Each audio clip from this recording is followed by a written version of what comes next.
hands down. Hey, hold your mans down. Hey, who told you come around? Who? Get that trap sound. Hello, everybody.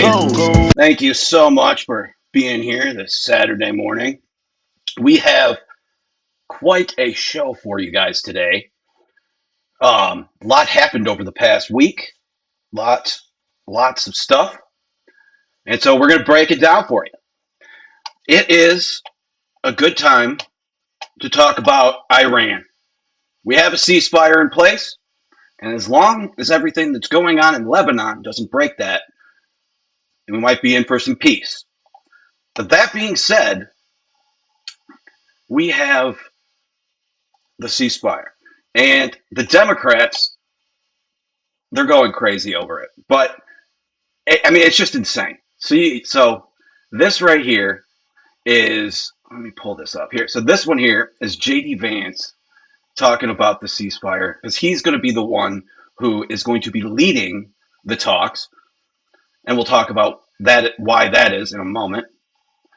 But the biggest thing is that he went over there this morning to go handle some of this stuff.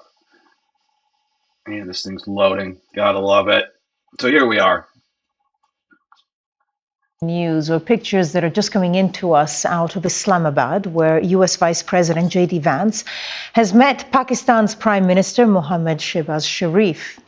It's ahead of possible peace talks with a delegation from Iran, including the country's speaker and foreign minister.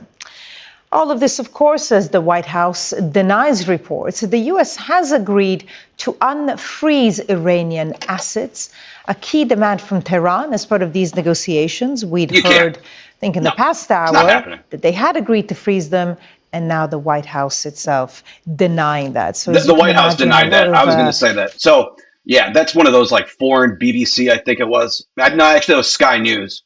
It's an Australian broadcast, but they said that Donald Trump had said that he was going to release the Iranian assets, and very quickly after that, they came back in the White House and said, "No, that's stupid. We would never do that."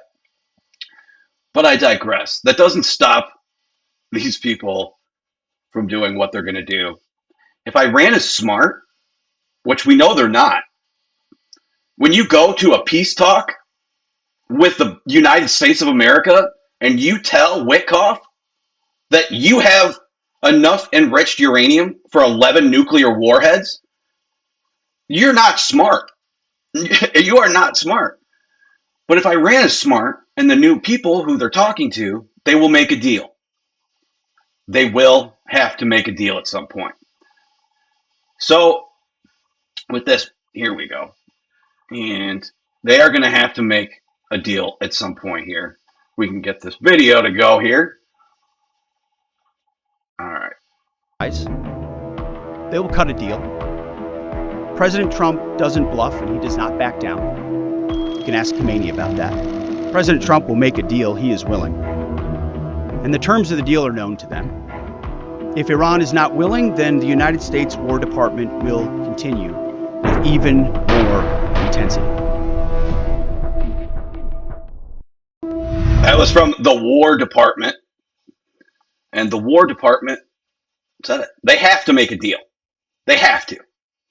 But I was reading earlier today that one of the obstacles in the way of opening the Strait of Hormuz is that Iran dropped all these mines, and now they don't know where the fuck they are.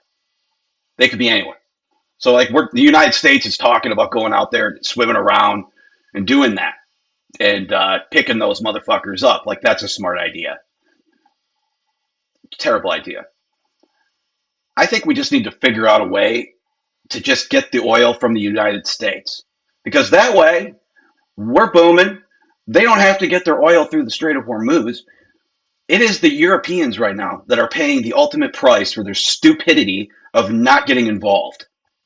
Because right now, they are the ones, our NATO allies, not us. We are energy dominant. We produce our own energy. That's why we've had as much as it does hurt with gas prices, they haven't been as much as what the Europeans have seen. And we'll get to the Keir Starmer jackass in a minute. But I wanted to play this video here for you because Victor Davis Hanson always has a phenomenal take on and perspective on what's going on in today's society. And I think this video really shows that. So let me get this one here for you. Victor Davis Hanson of the Daily Signal. When you look at those posters, I don't want to laugh. It's serious stuff. Of all the theocrats and the revolutionary, the heads of the that have guard, been the hit and Islamic guard. taken out. When you Yeah. look at those, and you look at those people, there's none left. They've wiped them all out.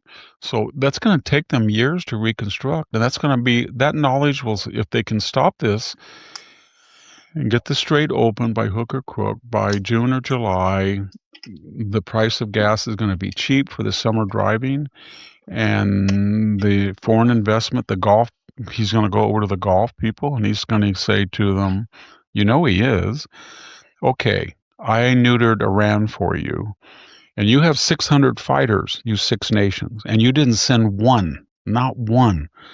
The Israelis did with half your jets. So you promised $5 or $6 trillion. I want to see it now.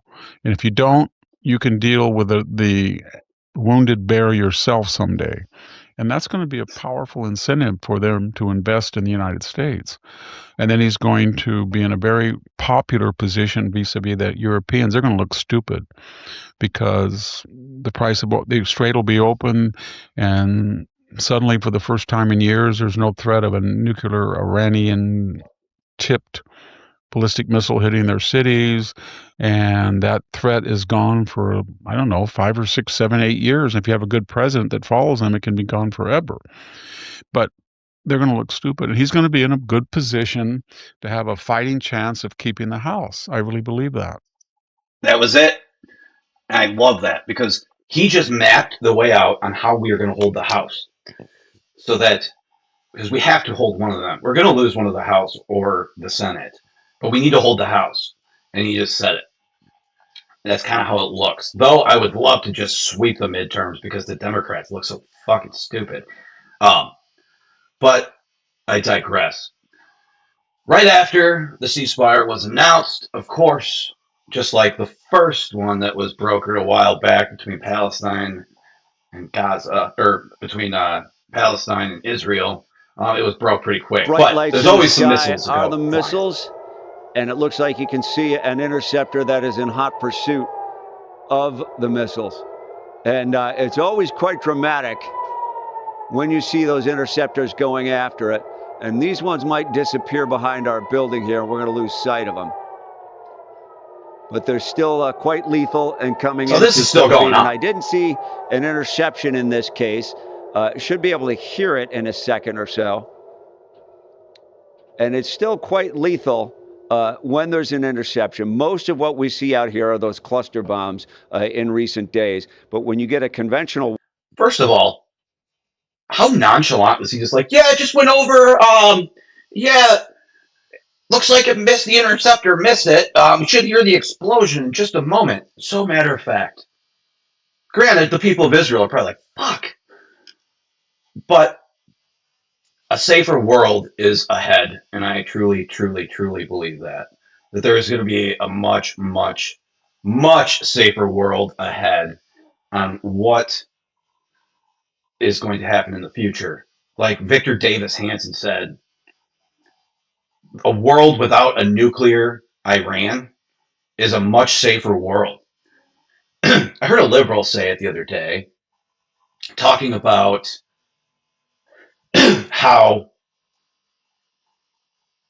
that it's not the person, or it's not the nuclear weapon, it's the person. So why would you care if Iran had nuclear weapons? Trying to make the argument about our gun argument, that you don't blame somebody for failing a math test. You don't blame the pencil. Same way you don't blame somebody, the gun that somebody shot and killed somebody with. It wasn't the gun, it was the person. And they tried to make that argument on that, and it was a complete failure. But that's the type of weird connections that these people try to make, and probably why they're so unhappy. There's a lot of people out there that just hate normalcy. They hate good people for being Christian. And the Christian values are what changed the world, okay? The Christian values made the world what it is today. The United States was formed on Christian values, and pretty much a lot of countries out there since have made their country based on Christian values too. Thou shalt not kill, thou shalt not steal, thou shalt the 10 commandments. So what I'm saying is that you have these people out there that just hate that. They hate Christians. They hate everything that's on that side. So when you have somebody like Donald Trump who's willing to put up a vendetta against the Islamic world, the terrorists, then they just go fucking crazy. Now, Ro Khanna is a Democrat, and he's been pretty vocal. He's been pretty vocal against this whole Iranian conflict. But and he's also been very vocal about the Epstein files. Now, Ro Khanna is a fraud. He is. He's a fraud. He's a Democrat fraud, just like the rest of them. He was chanting to have the Epstein files released only because he thought that they would hurt Donald Trump. He didn't give a shit about the Epstein files during the Biden administration. He didn't care about them until he thought that it was politically advantageous for him to try to pin it on Donald Trump. So, this guy is the bad idea of bad ideas, just like the Democrat Party. All their ideas are bad. Policies are bad, their ideas are bad and dangerous. And they'd say, and then they just look at you, you're a fascist, you're a fascist. Well, you know, color me whatever you want. And I'm a capitalist. I'm a Christian capitalist. USA patriot. And I'll tell you this. The last thing that we need is we need China and Russia involved in this whole fucking thing. But Ro Khanna says he's got a plan. And this is one of the dumbest fucking things I've ever heard. It is the dumbest thing I have ever heard come out of somebody's mouth. But it's on CNN. So they let him get away with it. We need an immediate ceasefire, stop the bombing. We need to make sure that we give Iran an ironclad guarantee that Israel or we will not attack again and involve China and Russia in that. And then we need to look at some of the sanctions and have a diplomatic solution. Where does the Strait of Hormuz fall into that, on that item list? Well, that's the only way, in my view, that we get the Strait of Hormuz open. If we don't give Iran a guarantee that they're going to be safe, they're going to think, well, Israel's saying they want to mow the lawn. Is it acceptable to you if Iran remains in control of the Strait of Hormuz? No. But right now, look, gas was $2.30 before the war. Gas has gone up to $4. So it's obviously not working, the war. The only way we're going to get out of this is to have some kind of diplomatic solution. And that would require us to stop the bombing and to figure out how we convince Iran that we're not going to continue to bomb them. We need to end the war, and we can do. So he brings up having China and them step in and play a part in this too. Why? Just to give them geopolitical kudos? To bolster their stance? No, we don't want to do that. It's the dumbest thing I've ever heard. But Democrats cannot say that the president did a good job no matter what. They can't. We've joked about it since 2016 that if Donald Trump said, I cured cancer, then the Democrats would, or Politico would probably have an article out there that said, Trump cures cancer, here's why that's a bad thing. I mean, these people are so morally bankrupt and they are so biased. It's not even funny anymore. But Democrats, like I said, they don't have a plan. Like, what is their plan? What is their policies? Check this out. This is another deranged one here. Absolutely deranged. If we can get this here. So, starting with Donald Trump, I want to really emphasize the fact that I think the messaging and his rhetoric over the last couple of days, and specifically on the morning of April 7th, when he took to Truth Social and essentially threatened a genocide against 90 million Iranians by saying, quote, a whole civilization will die, following days where he said he will blow Iran up back to the Stone Ages. That demonstrates that he is mentally unstable and unfit for office. The fact that there is this now fragile ceasefire doesn't change the fact that he said those things, and the fact that he put the entirety of the world at risk with this war. We've seen that this is not a partisan issue anymore. There are many Republicans who were once avid supporters of President Trump, from Tucker Carlson to Marjorie Taylor Greene to Candace Owens, Nick Fuentes, and many on the far right, in addition to Democrats, who have called for the invocation of the 25th Amendment, who have called for his impeachment. And look at where we are now after 40-some days of this illegal war. America is not safer. American service members have died. Thousands of innocent civilians have died. There is over 1 million people displaced in Lebanon, and we just saw the deadliest day of the war in Lebanon, with 200 civilians killed and more than 1,000 wounded. This is a man who is a clear and present danger to this country, and I think needs to be impeached or removed from office. And I'm very glad that so many of my colleagues have supported that assessment as well.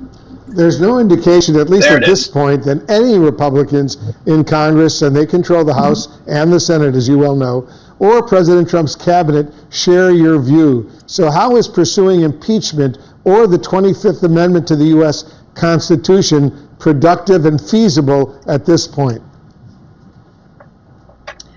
I think it's a matter of talking about it and making sure the American public knows what is going on here. The majority of the American public in recent data that I saw also supports impeachment of Donald Trump.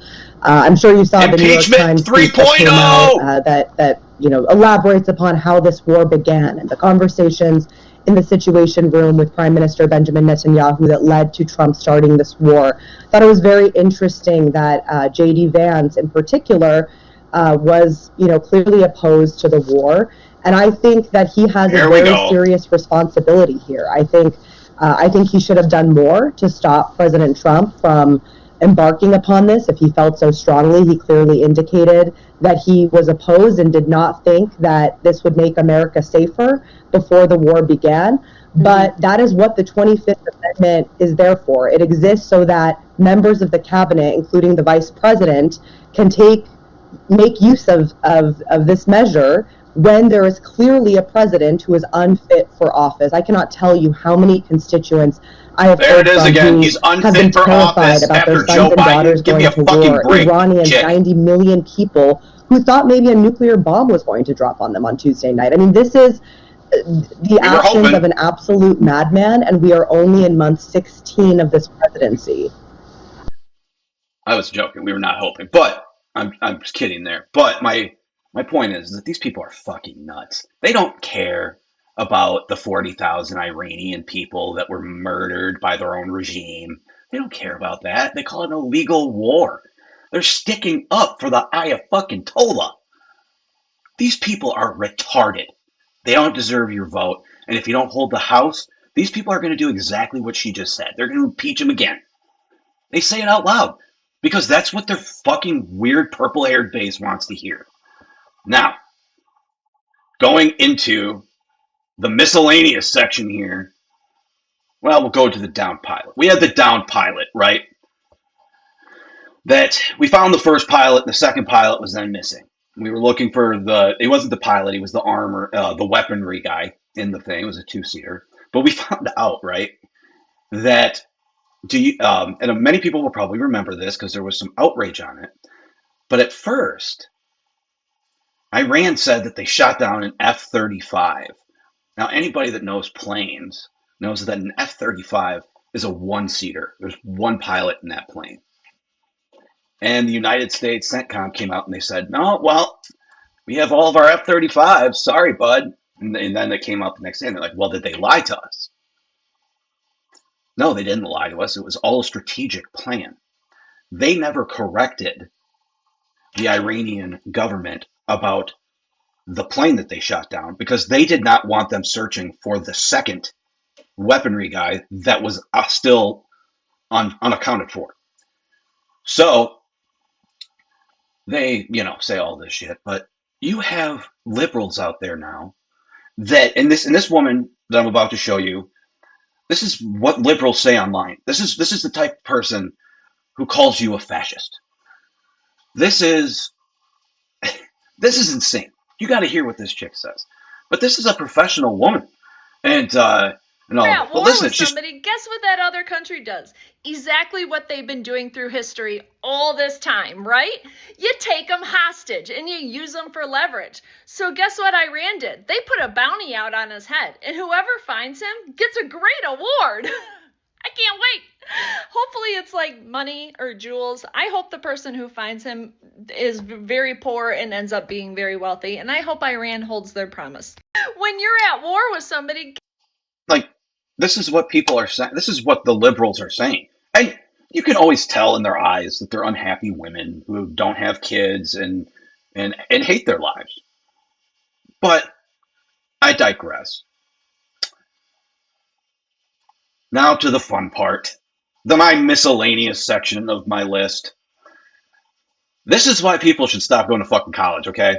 I believe that this is a Canadian. This is from Canada. And this is so fucking crazy, okay? But they're all about the LBGT. Okay, this isn't a college, but this is why you shouldn't go to college. Listen to this. Because there are differences between men Canada. and women. This is a strange position to be in, to be arguing for something that is so universally and widely accepted within biology. What is not as widely accepted is that culture is also evolutionary, but I'm going to argue that biology and culture are both evolutionary. Let's look at differences between men and women that are explicitly anatomical and physiological. Are men taller than women on average? Does anyone take offense at that fact? Are you irritated? There's always a standout. So I would say you could be irritated by it. You could be irritated by the fact that women have to be the ones to gestate and lactate. You could be irritated by a lot of truths. But taking offense there they go. is a response that is rejection of reality. Watch these freaks leave So, and then turn off men and their women mic. are different on height. They're different on muscle mass. They're different on where fat is deposited on our bodies, right? Our brains are also different. So they're... Security! This is what happens. Oh, did they shut off the volume? Can you hear? Can everybody hear?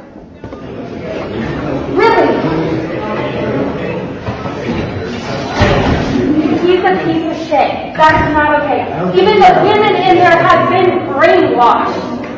Should not listen to fascism. Oh yeah, they were should not be brainwashed. tolerated in civil fucking society. hair. Nazis are not welcome in civil society. This is Portland State. Where are the people? Thank you.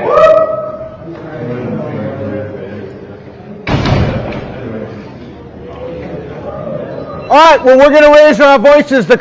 So I don't know what the fuck they got in the water in Portland, but like, what the hell? I mean, seriously, that's like people walking out and talking about the biological differences between male and female. That's like walking out on an argument because the sky's blue. It doesn't make sense. And these people will do anything that they can to stay within their bubble so that you don't burst it, so that it doesn't explode and implode on itself. Because at any given time, one of these people could be confronted by a realist, by somebody who's based in reality, and that could trigger them into doing something violent and all that stuff. And we talked about that, but this one is my new favorite thing. This is so fucking funny. Pete Buttigieg, Mayor Pete, the worst transportation secretary in the history of the United States. Pete goes on CNBC and starts talking about how bad the economy is because of Donald Trump. CNBC is a money channel. All they talk about is money and numbers. Numbers don't lie. And I have never seen a Democrat taken apart like this on live TV like they did Pete Buttigieg. Check this one out. Pete Buttigieg. I understand that. And look, I'm saying this as somebody who knows what it's like to be sent to war by a U.S. president. Okay. And when a president sends you to war, when you and your buddies are on that gray tail plane going into a war zone, you do it with some level of confidence, some level of assurance that your chain of command, all the way up to the President of the United States, would not do this if they didn't have a choice. Now that we're there, do you hope this has a successful outcome? There were 40,000 Iranians that were slaughtered by the same regime. 47 years of killing Americans, stirring trouble all around the world. And how do you feel about that regime being left intact by this president? I don't know if that's going to be the case, and I don't know what might happen. Is that an argument? So you don't want this to work, and it was just a bad move. You want us to pull out now? Well, look, there's no obvious way out now, but I want to make sure that this ends in a way that, first of all, our economy can recover, that we're not paying so much for gas. I mean, right now, oil's $100, jet fuel's $200, gas is over $4, diesel's like $5.50. You averaged 380 under Biden for 4 years. Yeah, and when we left, inflation was lower. I don't think this guy understands how inflation works. For He's playing for a stupider crowd. This president took the inflation rate up. This president took the inflation rate up. It's more than 3% year on year. You saw the numbers just come out. It's more than 3% year on year. Okay. Isn't it? Am I mistaken? It is. Sorry? The math is direct. Okay. The math is the math. Look, it fluctuates each month from 2.7 to 3%. It's higher than when he got here, Joe. It's not 9%. His central campaign promise was he was going to take inflation and drive it down, and instead he took inflation and it's up. I thought in the Fed it was 3 when he got here, and now it's more. It could not be simpler than that. It's around 3, and we're involved in a war. He said on day one it would go down. He came in on day one, and now it's up.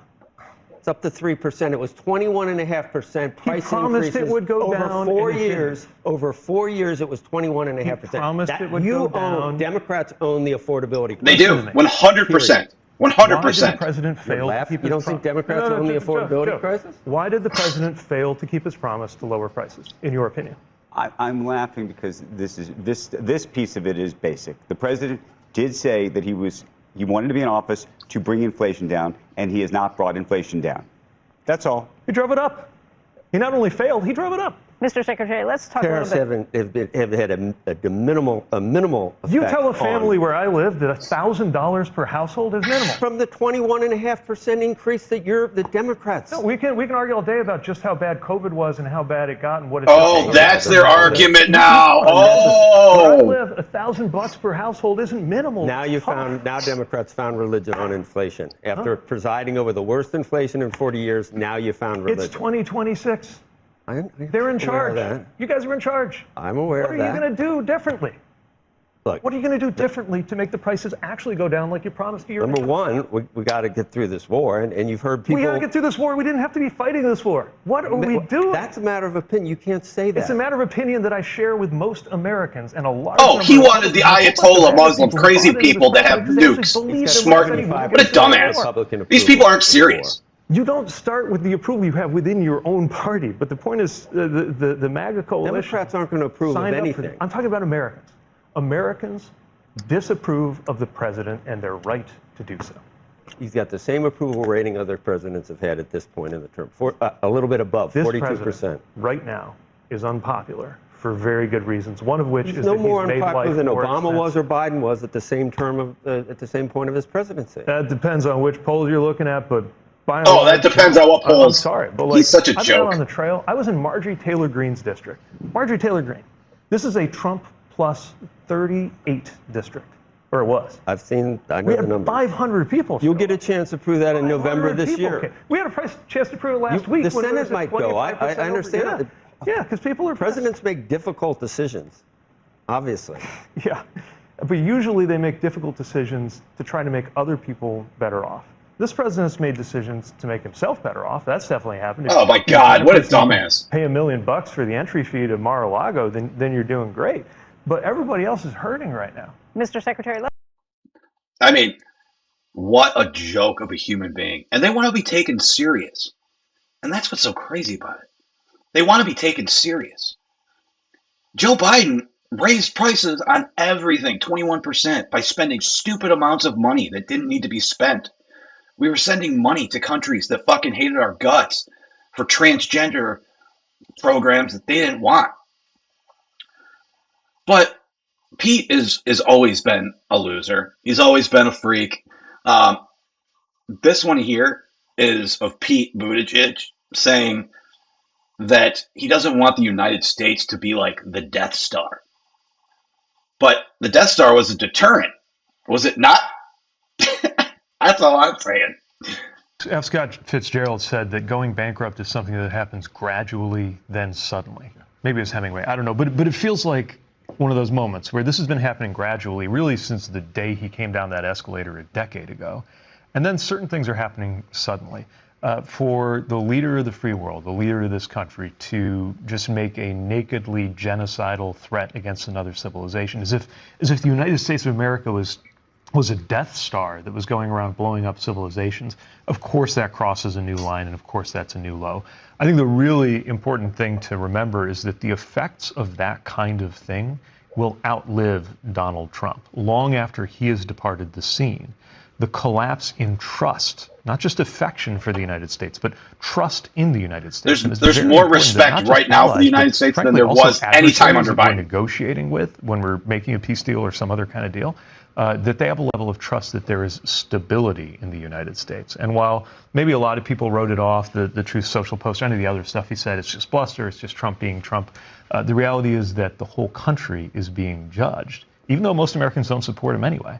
The whole country is being judged just for tolerating that kind of thing at the White House. I think it was Hemingway. What a joke. Secretary, That's their narrative? Really?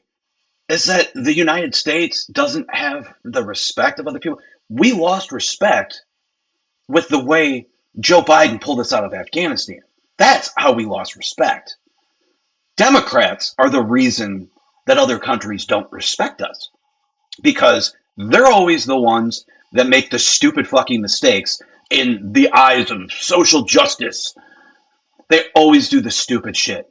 Oh, let's send a stupid amounts of money to other countries that hate our fucking guts. That's what these people want to do. That's what Pete Buttigieg wants to keep doing. And what it started doing, what we found out, is that all of a sudden, all this money kept funding all these little programs. Well, it was just getting funneled right back into the Democrat Party. And that's what they were doing. And it's sad. It's fucked up and it's sad. But I digress. So, so this one here is one of the most bizarre things I've seen in a while.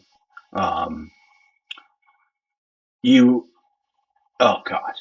Day 75 of being a girl, and I've been carrying around tampons and pads for the past 2 months, but I've actually never opened one up. So let's do it. Woohoo! I thought the letters stood for small, medium, and large based on the size of your Barbie pouch, but after a Google, I found out it's actually the level of your flow. So they're super, regular, and light. I guess my question is, which one do I carry around? The super? Because maybe if you have a light flow, you can still use a super? I don't know. Here goes nothing. It's pink, it's kind of adorable, and it kind of looks like a butter churn. So you just go like that? Ow. Where does the string go? You are getting sleepy. Oh my now God. For the real magic, I've got a glass of water in the tampon. I almost put red food coloring in there, but I thought that might be too much. And we're gonna see how this works. Oh, it kind of looks like a butterfly. How long does it take to get to this? This one looks like it would do the job. I feel like I'm in science class. Oh no. Okay, the pad didn't expand, so maybe this is for a light flow? Yeah, apparently it is science class. I just don't know. Now that I think about it, I probably should have had a woman come teach me about these things. I was on the boys' side of sex ed, and now I would like to take the girls' class. But if you're on your period right now, I'm sending you love. I hate to say this, but whoever taught that fucker sex ed class needs to go back and relearn whatever it is he taught. I mean, what the fuck? Okay. Where do you even begin? Okay, like, what? Why? I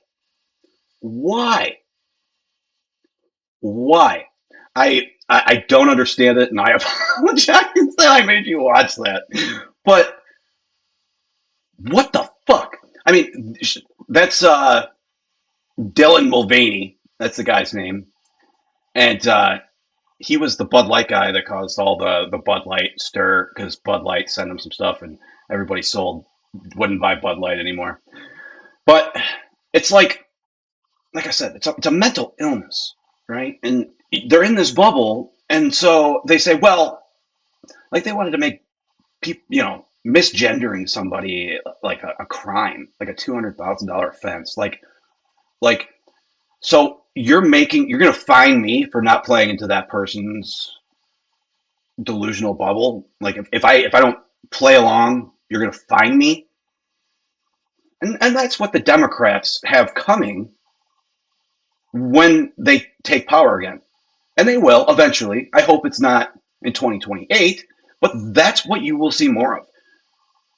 What we saw from the Biden administration, we will see that times 10. They will go after everybody in the Biden or in the Trump administration. They will go after Border Patrol. They will go after law enforcement. They've said it. But that's what you're dealing with, is that before in politics, you used to have at least a center, but now it's like conservatives are a very wide portion of normies, and then you have this like small sect of Democrats.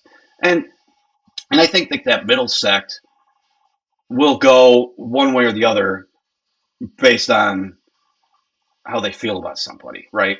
And that feelings can change about people over time, but I digress.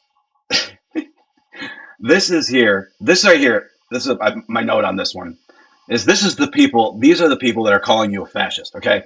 Now, this one here, this is a Canadian school. Or not a school. Hang on, which video is this? Yeah, this is a Canadian. Check this out, dude. This is wild. $0 to deal with the ongoing genocide of MMIW G2SLGBTQIA+. And for those of you fascists who don't know what that means, it's obviously missing and murdered Indigenous women, girls, and two-spirit, lesbian, gay, bisexual, transgender, queer, and questioning, intersex, and asexual. And we decided that the best way to honor these murdered and missing women was to lump them into the ever-growing category of gender identities and sexualities. We're also expanding that list to include the PWPPOTPs, or people who prefer pineapple on their pizza, as well as the WENTCWTPLs, or white empty nesters that clap in the plain lands. We will also be expanding out to the LXBM TATT MT3 SABR 31 FAT WOWO ABAIC, which of course refers to the Latinx busty MILFs that ask to try more than 3 samples at Baskin-Robbins 31 flavors, then walk out without actually buying any ice cream. So we're going to have the full alphabet soon. So yeah, super sad about the murdered women, though, the Indigenous ones. What the fuck? These people are nuts, man. I'm not even sure what the hell that just was. But they added more, they add more fucking letters to that thing than I know what to do with. I don't even know what some of them mean anymore. I think he just said them, and they still didn't make sense to me. But this one here, this is a Canadian teacher, and honestly, she should be nowhere near kids. But this is what you see in like a lot of the European-loving countries.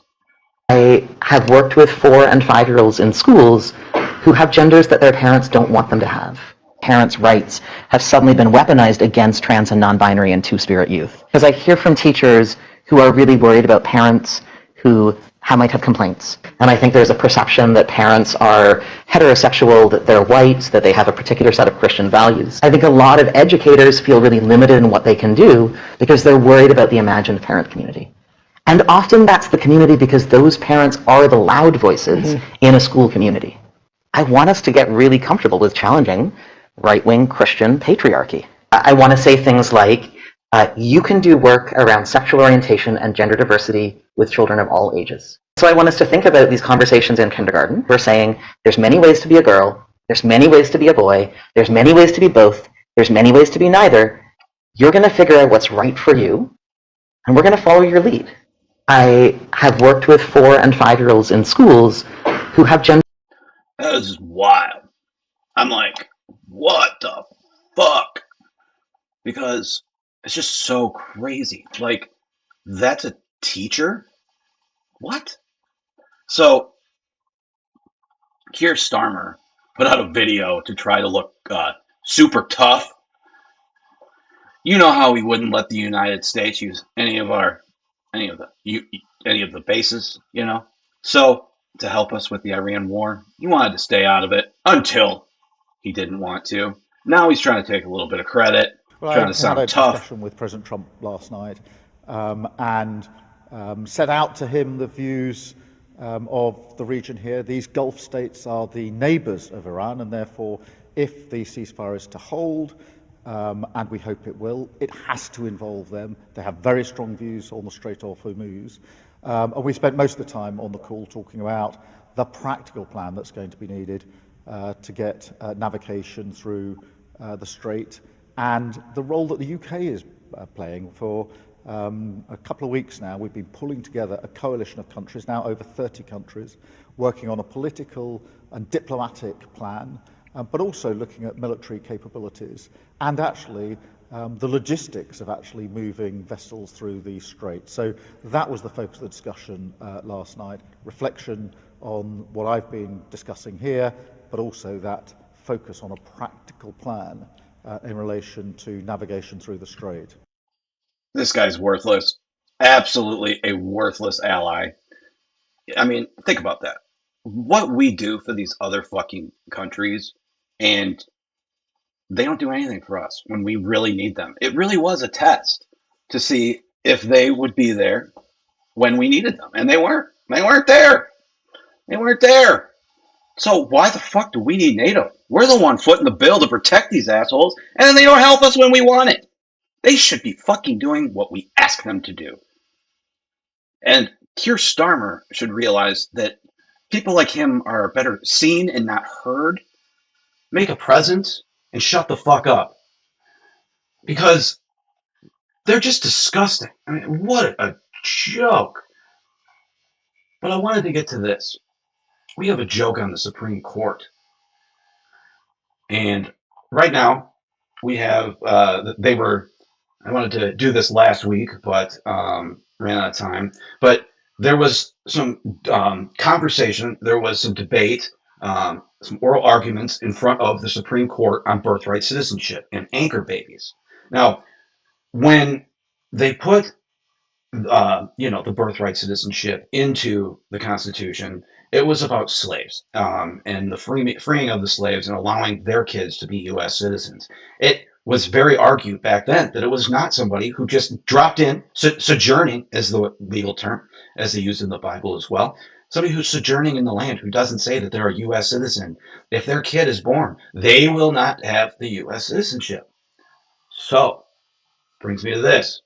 People in China have set up this wonderful operation so that they can pay this spa in one of like the Virgin Islands, somewhere in the United States, California, where they go and they visit while they're pregnant. And I just happened to have my kid while I was on vacation to the United States. My kid also has U.S. citizenship now, and my son's also a Chinese citizen who's living in China, but also has a U.S. citizen. And then they talk about how they train these people so that they sound American and everything. They know all the context. And then they send them to the United States in college. And they're military assets. They're out there to find our secrets. And they've stolen our secrets, including our F-22 Raptor. They stole the designs for the F-22 Raptor. And then when they tried to fly their version into U.S. airspace, it lit up like a Christmas tree, or like a Christmas tree, because they couldn't quite get the chemicals right that we use on the plane so that it flies virtually undetected. Not virtually, it is undetected in enemy airspace. And that's what's so beautiful about it. They couldn't fucking figure it out because, want to know why? I'll tell you why. Because China is a bunch of fucking thieves who have just bully each other, bully their citizens, but they haven't really ever been at war. The United States, on the other hand, we've had a little bit more time to perfect our military techniques because we've been at war for, 40 years on just about any continent and any place, doing